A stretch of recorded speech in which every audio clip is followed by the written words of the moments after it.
Hey guys, this is Zone Productions, aka NN4673, and I'm back in Crimson Refflesia Demo Part 8. Sorry. And yeah, let's just go on with this. A painful, forced smile appeared on her face as she stumped absent-mindedly on the grass. It's me. It's me, not you, Kai. It's me.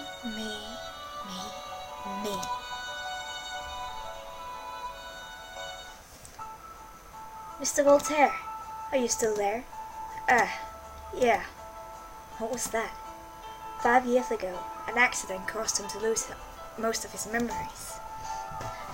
And now, once in a while, he'll recall an image. The aftershocks tends to be annoying at the very least. And this time, it's of that strange girl again. That strange girl with ash-brown hair and odd glassy eyes. An informative yet concise briefing, Kazan puts the receiver down. Certainly, with his ability of instant pyrokinesis, he would probably prove a great asset to the National Liberation Front. Simon Coyle should know that, but he wanted him anyway. That is a good start. Truly. He cannot help but remember, though. The first time he killed a person, he was only 7 years old. Of course, the accident from 5 years ago had almost wiped out all his memories, but it had returned to him in a dream. A painful recollection of achingly vivid. Oh, shit. Terence was his own twin brother. They were inseparable, and yet he's dead now. It was completely on instinct, and something of frustration, fear, and anger had gripped him. And when he saw Terry with those eyes, with that knife, bringing it on to that scared friend whom he hadn't seen in so long, nobody could possibly understand how he felt. And then he killed him. He didn't mean to kill him, but he did. It was just so instinctive. It felt so right. He saw Terry. Terry burned. He burned and burned. His life, everything, was flushed away by flames. Smoke was pouring. His entire body shriveled up, and fire was everywhere. His own twin brother. Nobody had seen it except for him and her. Nobody else knew what it was like. To a child, the concept of death is more like sleeping. It isn't until they get at an older age, that they begin to fear death and wonder if there truly is a life after death. Thus, before that time comes to them, death should be just like falling asleep. Quick, painless, just like a dream. A man will close his eyes and sleep peacefully in death. That is what the concept of death should be like. However, the young Kazan from back then had seen it with his own eyes. I was angry. I was really angry. And before I knew it, I knew that it was me. I did it. I killed him.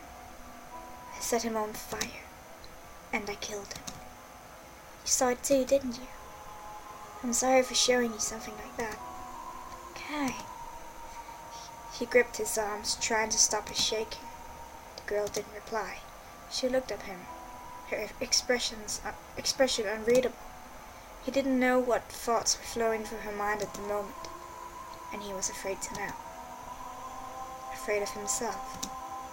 Nervously, painfully, he broke into a bitter smile. I'm a murderer, you see. That sucks. I'm so sorry. He addresses that apology to no one in particular. I'm a murderer, you see. Control. This is the key to control. Stop. Don't despair. Be happy. Smile. Stop. Don't despair. Be happy. Smile. Stop. Don't despair. Be happy. Smile. Stop, don't despair, be happy, smile. Stop, don't despair. Despair, be happy, smile. Stop, Stop, don't despair, be happy, smile. Smile. Smile. Smile. What do you want? A light smirk still on her face, the young girl laughs. Smiles. Just like the chant says. Stop. Don't despair. Be happy. Smile. She's not in despair. She is happy. She is smiling. Malia Goldstein runs and reaches for the knob, but it has already disgranted into a clump of useless metal by the time she could touch it. There's no way out. She turns to see the unknown young girl peering up at her, smiling. Why so tense, ma'am? I am merely doing my job, you see. She chuckles lightly, swinging her sword around as if it were a child's toy. At the sight of the blade, the woman crows, shuddering helplessly. She slams her weak body against the door, trying desperately to turn the knob that would not budge. Go away! Of course. I'm having fun too. My parents always told me to get a job that makes me happy. Isn't it great to have fun on the job? Isn't it, Madame Goldstein? She approaches the cowering woman, surveying her plight with childlike joy. Do you enjoy your job too, Malia Goldstein? Your job is to hide behind your husband all the time. How sad it is that he now is gone. But it's okay. Because that's your job. Sho clicks her fingers lightly, and a sudden pain shuts through the poor woman's knees. Ah! Malia whimpers, growling on the ground in pain. She can feel it. She's going to die.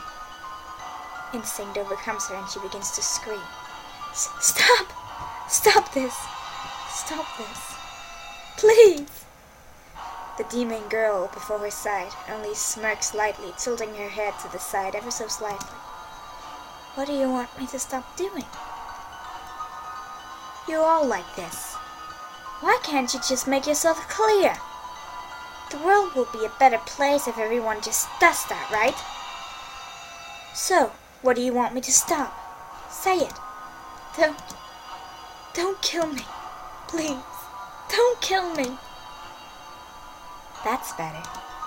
Alright, I won't kill you. I'll just leave you here. Wait! At this rate I'll... Sho lightly flicks her finger at the edge of the woman's neck, begins to melt, slowly cutting her vocal cords. Ew! Her voice fades into something alien and completely into something. Why isn't anyone coming to help? As she pleads desperately to the guards, she can finally hear the sound of frantic running from the door behind her back. Thank goodness. She'll be saved. Still, the smile lingers on the girl's face. Don't worry, silly. Can't you hear that sound?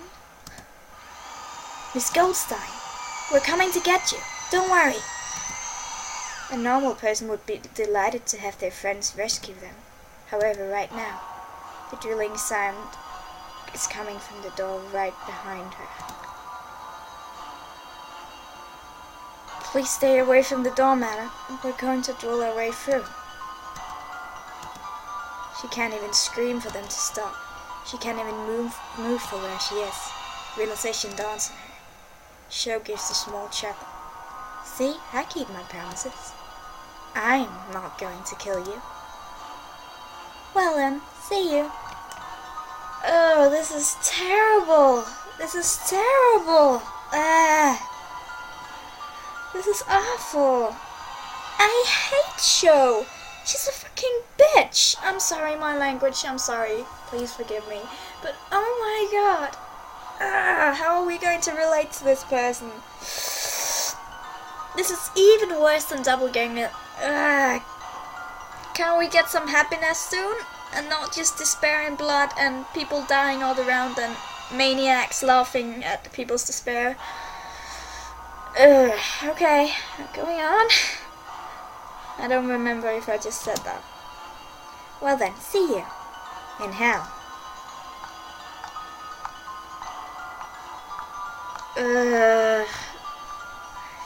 Mainly I can only lie there, trying utmost best to flail her dismembered limbs. No, stop. Yeah, thanks. Stop. I don't like this. That's much better, Raylene. Learning to clean up after yourself is a vital step into adulthood. Yes, thank you so much. Merely a Goldstein's death was labelled as an accident. But now there's no suppressing slander. The streets are now bustling with news of how deaths of Robert Goldstein and Hef Goldstein was a part of the conspiracy by the Goldstein guards and servants.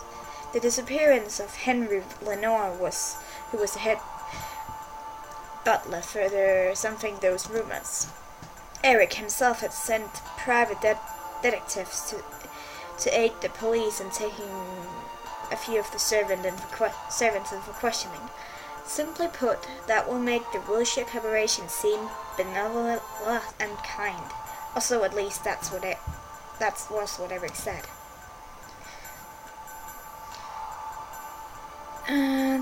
They called in to say that Henry Lenore's sister Iris turned violent against the police officers before escaping from their clutches and vanishing into the night. Silly girl. The public is just going to expect them even more than that. Nobody finds it strange how a bunch of servants managed to make things rot. Nobody questions these things. And it's definitely more believable than a little teenage girl doing the same thing. Either way, it's going to be bizarre. Naturally, the public and the police will try to believe the less bizarre reason.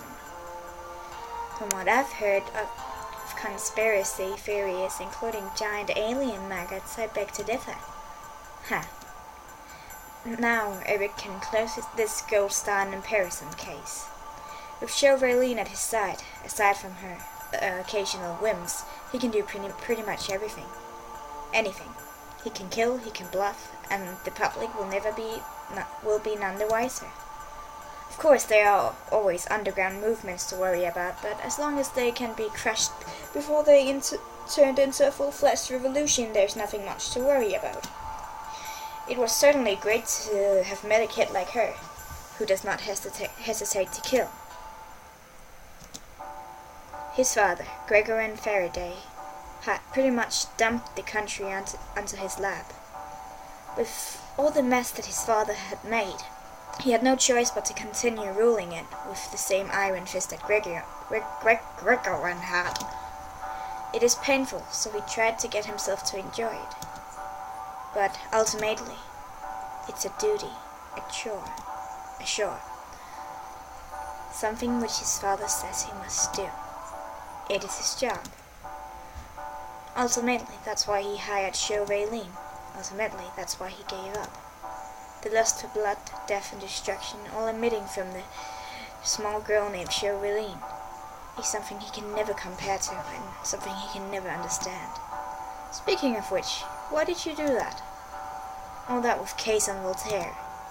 I understand you used to doing everything on a whim, but doing something like that just attracts people that are out for your blood. Have you truly gone mad? Yes, she has! She is freaking mad! She is just... she's nuts. Alright, I will see you in the next episode. I don't think I can handle this game. It's too depressing. See you in the next episode. Bye.